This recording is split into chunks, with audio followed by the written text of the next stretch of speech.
75e anniversaire du débarquement en Normandie. Il était une fois.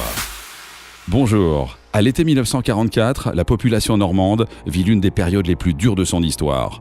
Perdue au beau milieu de la bataille et souvent prise au piège dans un déluge de feu, elle vit souvent un enfer. Dans les jours qui suivent le débarquement, un flot de réfugiés cherchant un abri en dehors des villes détruites se déplace dans une région traumatisée. Les sentiments sont partagés. D'un côté, les civils comprennent que les Alliés avancent et donc que la libération approche, ce qui suscite un immense espoir. De l'autre, l'inquiétude les ronge. La répression allemande qui s'intensifie, le mitraillage des routes et les bombardements alliés sur les villes causent de terribles dégâts. Mais si la région normande est celle qui paie le prix le plus cher de la libération, avec près de 20 000 morts, elle réserve globalement un accueil enthousiaste à ses libérateurs. La rencontre entre civils et soldats prend même parfois l'image d'un choc des cultures. La rencontre se mêle à l'étonnement devant un matériel ultramoderne et un nouveau mode de consommation.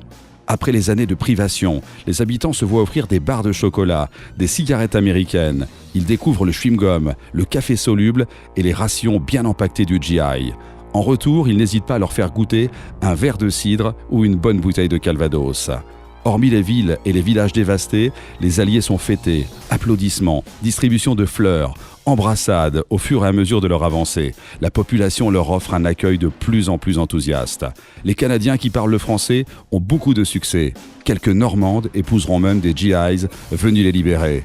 Dans une période fortement tourmentée, la Normandie a su montrer sa reconnaissance à l'égard de ses libérateurs. 75 ans plus tard, la ferveur est intacte. D-Day.